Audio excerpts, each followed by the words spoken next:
themselves, quote, air quotes, super teams. And as long as the NBA allows that to happen, it's going to continue to happen. I'm okay with a guy going to make their money wherever they can make their money at. I'm all about making their money. If you can make it, make it. But do you think that there's some sort of an unfair advantage to big market teams who are able to pay big money and really develop these super teams and not really give small market teams a chance to get into the championship, for lack of better words?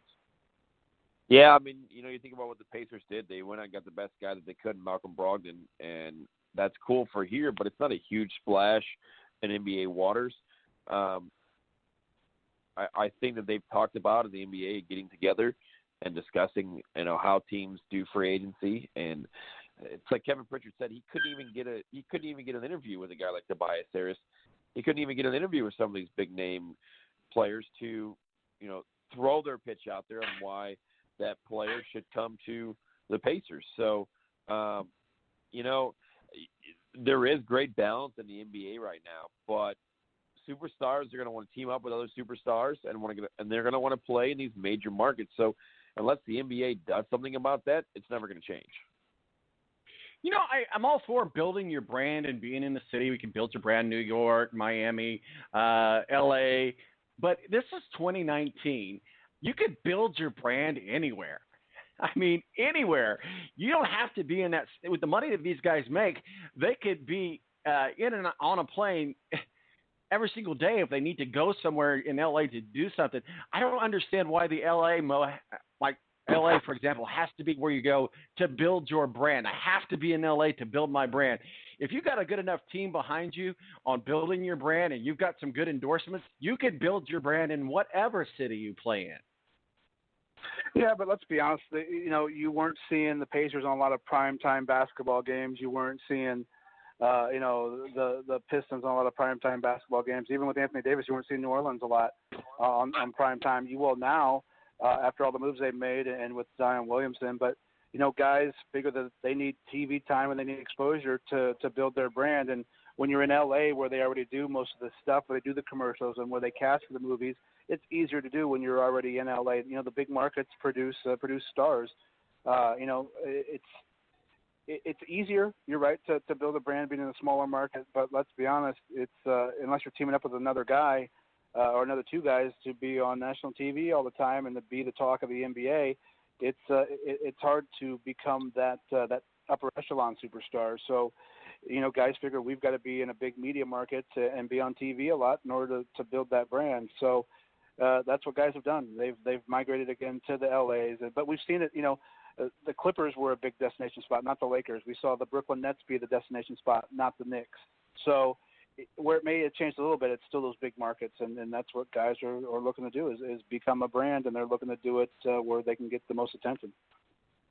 We're talking with Tony Donouhue, the Tony D podcast, and Mo from the BS Sports Show. Mo, I know you've got your own radio show that you got to get to, and appreciate you taking a few minutes with us. So, real quickly, D'Angelo Russell signed with the Golden State Warriors. What are your thoughts on that? Golden State fell apart, essentially. The dynasty is gone for all intents and purposes, but they're trying to keep the ship together, if you will, trying to keep the ship from sinking.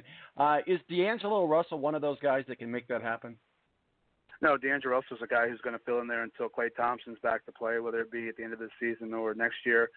They still got a pretty good backcourt that won a championship without Kevin Durant. So he's going to become a trade piece. The question is at what point is he going to become a trade piece? Will it be before the trade deadline this year, or will it be next summer? So D'Angelo Russell, I think he realizes as well that he's there to fill a spot until Klay Thompson's back, and then he will be on the move.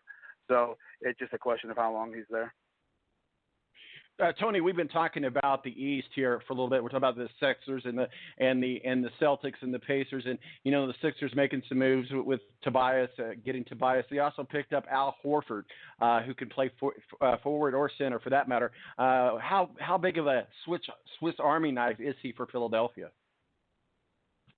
Yeah, real quick, I wanted to go back to the point that you guys were talking about as far as sure. The NBA being destination city. And to the point that was made, you go to a Pacer game, and I always say this, you go to a Pacer game, and you've got Terry Lee Honda sponsoring the Pacers. You go to a Laker game, and you got Maserati. You go to a Knicks game, and it's Tesla. That's honestly the difference. I mean, you're going to make your money playing basketball, but I think most of these players are greedy, and they want those extra endorsement contracts that you can get in the likes of Miami, New York, and LA. Back to Philadelphia, I think, as you and I talked about earlier in the hour, is that Al Horford is going to bring that I've done this before. I'm a veteran. I know how to win basketball games. I know how to be an athlete. I know how to be a professional basketball player on and off the court. I think he's going to bring that toughness, and he's going to bring that mental edge to the Sixers. And I think the Sixers are hoping that it's going to help develop Joel Embiid even further than what we've already seen, which is crazy because he's already a great player. Help Ben Simmons in a leadership role. Help Tobias Harris. And I think this is a team that could contend next year as the number one seed in the East. Well, we were talking a little bit earlier about the Miami Heat, and maybe they feel like they've got some pieces in place. But there's another team in Florida called the Orlando Magic, and they picked up a big stud center, Nuukalik Mavakivak, however you say his name, about $100 million. That was a good pickup for the Orlando Magic because they needed a big guy like that. They do, but, I mean, at the end of the day, we saw the Magic sneak into the playoffs. But, I mean, does it really feel like they're a championship contender? I mean, it feels like right now, even though we talked about it like this last year before the season, it was Golden State and whoever came out of the East. And this year, with as loaded as the West is now, it just feels like, you're going to have to do something spectacular just to be a contender in the East. Not only that, have a chance at the championship. So, I mean, Orlando can maybe a team that squeaks in the playoffs again, sure, but I don't think at this point that they're anywhere close to even sniffing a top 5 seed or a championship. So, it's they've got a nice little thing going, but it's going to take a major shift somehow to get Orlando to where they even feel like they can contend for an Eastern Conference championship.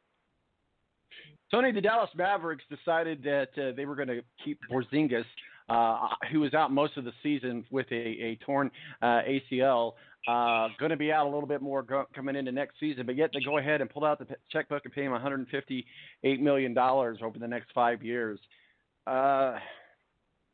Their owner's a pretty smart businessman, but I'm just wondering, was that a pretty smart business move on the part of the Dallas Mavericks? The Mavericks have a lot to look forward to in their future. When and if Kristaps Porzingis comes back, obviously Luka Doncic was a great asset for that team last year.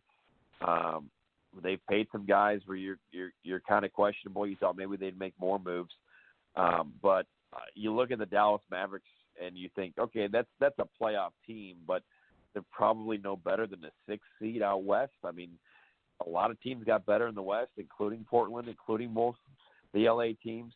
Denver's still going to be right there. Utah got better. The Rockets obviously got better over the last 48 hours. They're going to be right there. The Pelicans seem to get a lot better.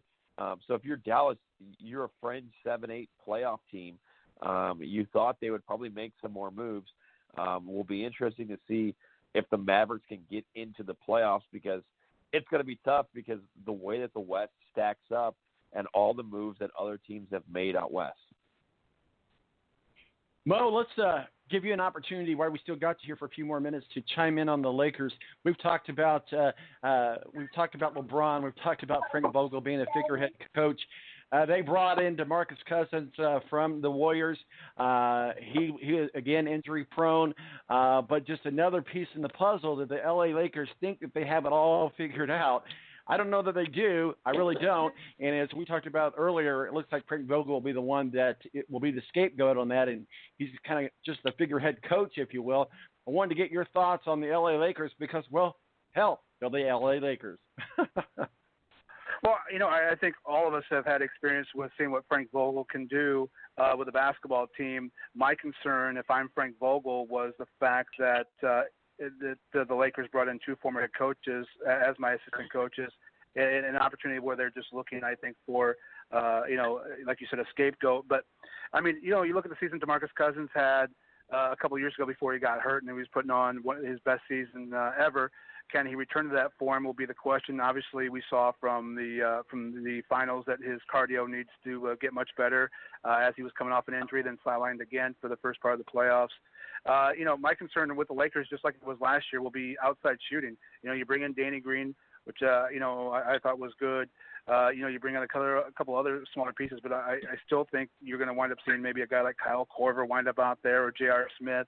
LeBron and Anthony Davis need guys who can spread the floor, and not just a collection of stiffs like they had last year. So, maybe the Lakers aren't done. I know that Chris Paul's probably going to be on the move.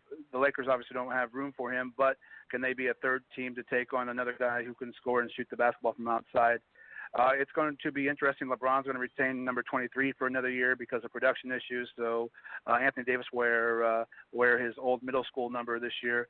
It's going to be exciting to watch, but the team across the hall, I think, could be the team of L.A.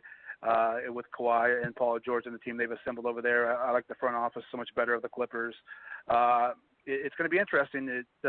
What kind of start, how much rope will Frank Vogel have? And, if they're off to a bad start, do we see Frank Vogel bounce like Ty Lue was early on last season after 8 games? I want to get both of you guys' thoughts on Bogdanovic, who played, and I know I just butchered his name, so I do apologize. He had a really good season, a quiet outbreak, if you will. Did a fantastic job stepping up for Victor Oladipo. He's certainly a guy I would have liked to keep on the team, but I understand money is what it is. He got 4 years, $73 million with the Jazz. The Jazz needed another big guy after Hayward got hurt and then moved out to Boston.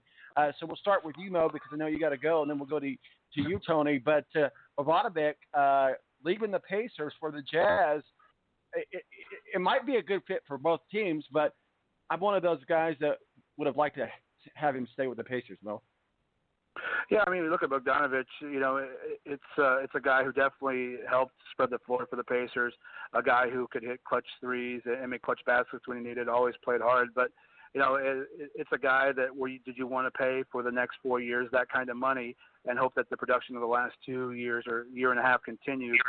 He goes to a team in Utah that has continued to get better. You saw, them bring in a guy like Mike Conley, which is going to help. So Utah is going to be a fun team to watch next year. When you look at guys like Donovan Mitchell and Mike Conley and Bogdanovic on that team, I think they're going to be a fun team. But again, like was mentioned earlier by Tony, like where do they fit in the West? Because the West now is so top heavy. You could see good teams like that be playing for an 8th seed. So. I think it's a good move on both parts. I think Kevin Pritchard was leery of paying him for 4 more years with that kind of money. Because we've seen a great player for a year and a half, but where did it continue? I like Malcolm Brogdon. To me, of that second level of guys who could be who were restricted or unrestricted free agents, he's a guy I love. So I think that the Pacers, they decided to use that money on Malcolm Brogdon, and I like it. So like you said, I think it works out for both teams in the end.